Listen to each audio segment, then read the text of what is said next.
Before you can do anything, you have to be clear here.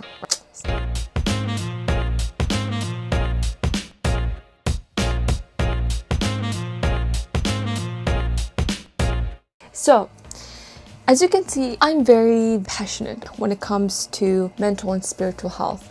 Before you can do anything, you need to make sure that your mind is in the right place and you know that everything internal is being handled right. And here are some of my tips. For me personally, I would say there's 3 things that you really need in order for you to overcome and embrace, kind of deal with your mental health. One of the biggest things that you guys need to do is face your demons. A lot of us, this is a funny thing that we like to do, is we like to lie to ourselves. Make sure that we're always on the right and we don't like to own up to things that we're not right about or wrong about. With the result of that, what happens is that we convince ourselves of things that are not true, things that could potentially hurt us or have hurt us, but we just don't want to acknowledge that. That can definitely hurt your relationship with yourself. I'm very strong about claiming that you are your number one friend, right? You are your first support system, you are your first fan, you are everything to yourself first before anyone else.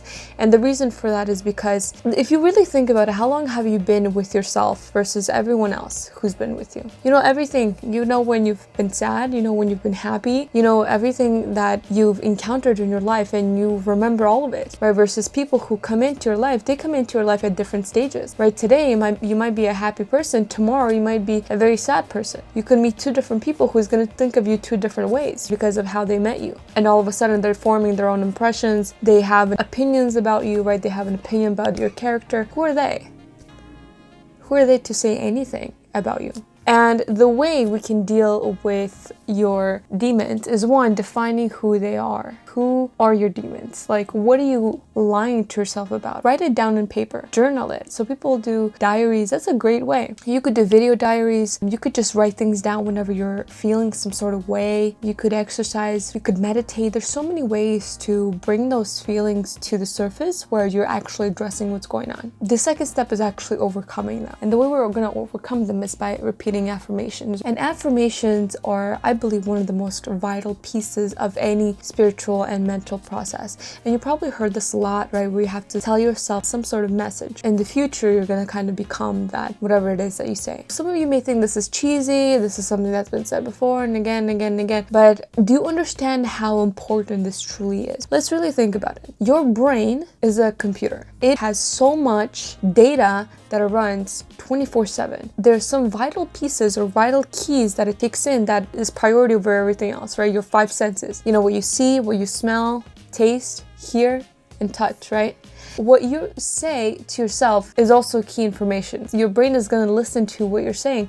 So if you're going to tell yourself negative things and you're going to say it repeatedly, then your brain is learning about who you are from yourself. You know what I mean? So you want to make sure the words that are coming out of your mouth are very intentional. They have to be intentional. You have to rewire your mind to think a certain way, to behave a certain way. It could be very, very minor, small changes, but those changes could be everything for you. If you're going to tell yourself, I can't do something, I can't be this, I can't do that, right? Then that's what's going to happen. You just won't be able to do that because every time you attempt, that exact message is going to pop up in your brain. In the deep subconscious of your brain, you're going to remember that message because it really impacted you when you said I can't, right? It meant something to you when you said that. So why not say I can, right? Why not surround yourself with people who constantly keep saying to you, I can, I can, I can?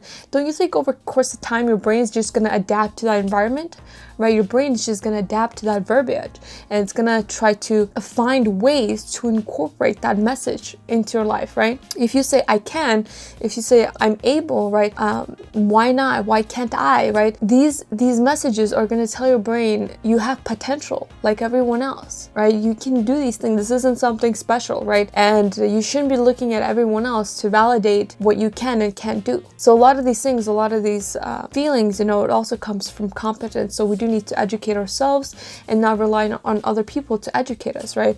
The more we educate ourselves, the more competent we become, the more confident we become in what we say and what we hear and all these things, right? So affirmations are key. And I may be repeating affirmations throughout my videos to give you guys examples of what they are and help you guys come up with your own, okay? It's a lot better if you come up with your own affirmations because you know what you're dealing with, and it's gonna have a stronger impact than me feeding you affirmations, right? Because affirmations I feed you may not actually resonate with you, right? What you tell yourself could be a lot more significant, a lot more impactful than what I tell you to say to yourself. And last thing is self-love. When you face your demons, when you repeat your affirmations, you have to come to terms with who you are. Some of you guys may not like how you appear. Some of you guys may not like your circumstances or your family or, the way you think. It could be the fact that you're not smarter than someone else. Your behaviors, whatever the reason may be, there's something that you just don't like about yourself and you just hold yourself against it at all costs. It doesn't matter, because imagine hating that person forever. I mean, what kind of miserable life is that? You have to accept who you are. I mean, you have been with yourself as long as you've lived, and you will continue to live with yourself forever, right? You want to come to the point where you have an understanding with yourself. If there's something that you don't like and you want to change it, make sure you're actually taking actions to change that behavior. Active steps. Every day you're thinking about a way to change it. Every day you're finding solutions to your problems that are making you dislike yourself, right? Or dislike your behaviors, or dislike certain things that you do or feel. Even emotion, like feeling negatively, that takes a stronger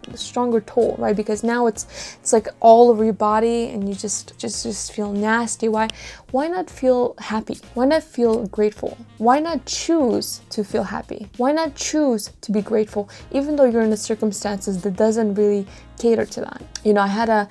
In middle school, I was very different. If you've seen me in different stages of my life, I was a very different person. Before, in Uzbekistan, I like to say that I've lived my teenage years in Uzbekistan. This is where I had all of my friends. I was always outside. We used to play hide and seek until midnight, very late hours. And, talking to boys, all of that fun stuff was before I actually came here. And then when I came here, because we don't have a support system, because we're very new to this environment, my world started to crash down. Throughout the middle school, I was a very negative person because I don't know what was happening.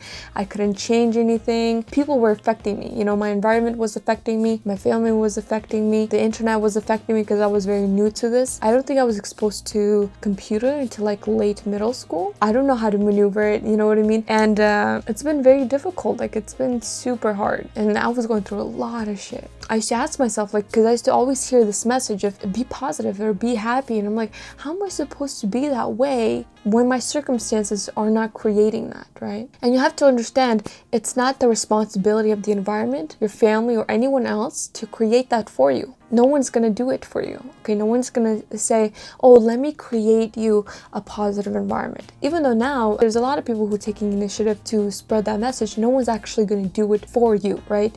Anything that you want in your life, you have to manifest it, right? You have to make it come to fruition. I mean, people are busy people. I mean, a lot of shit happens in life, right? So why is it their responsibility to make you happy? If someone is doing that, then they really care about you, but that is not an expectation you should have of anyone. You should have an expectation of yourself to make yourself happy. Why not do things for you? Why not say, listen, Dil, you've been working so hard this year. Let me take you out. You're talking to yourself, okay? I'm talking to myself. Let me take you out. Let me get you some food, man. Let me get you ice cream. Let me buy you flowers because you've been dealing with so many things this year. It's been a tough year. Why not say that? Why not have that type of relationship with yourself? I mean, imagine how much more you love yourself. This is key. This is absolute key, especially in business. Business, nothing is reliable. Nothing is guaranteed. The fact that you're going to be successful is not guaranteed. What's guaranteed is that you will fail again and again and again and again. You will fail so many times. And if you can't even trust yourself, your judgment, your word, how you feel about yourself, if you can't trust yourself, how are you going to succeed in business? Because business is all about relationships. No one is going to trust you. No one is going to do business with you if they don't see that you're confident in yourself and your potential and your abilities. I don't want to have a partnership or of any sorts with someone who's not confident about themselves, who's not, who doesn't have faith in themselves in their own business. Why would I want to do that to myself? What am I getting myself into? It starts here. If we don't change ourselves on the inside, we can't change or help anyone else. If your mission is to help people, to help the world, create a positive change, it has to start from you first. You have to help yourself first before you can help anyone else.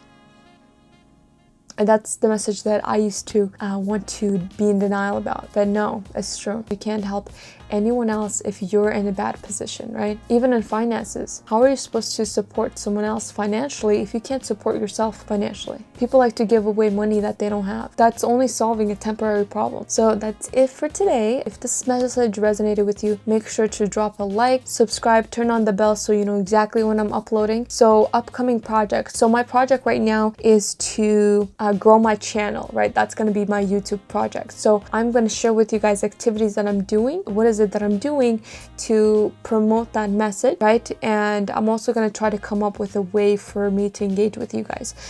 Because I don't have too much of an audience right now, it does make it a little difficult to create engaging opportunities. But if you guys do comment below, you guys will definitely help me out in ways I can potentially engage with you guys, okay? I'm definitely coming up with some content of how I want to go about this channel and times I want to upload and things like that. For now, expect an upload every Tuesday because that's when my first video came out. Every Tuesday, I'm going to be uploading a video, but I'm going to try to upload significantly more than that, maybe twice a week. I'm going to try to aim for 3, but probably max 2 a week for now until I can have some content built up. Okay, sounds good? All right, I'll talk to you guys soon. Turn on the bell, subscribe, and like this, and comment below. All right, bye-bye.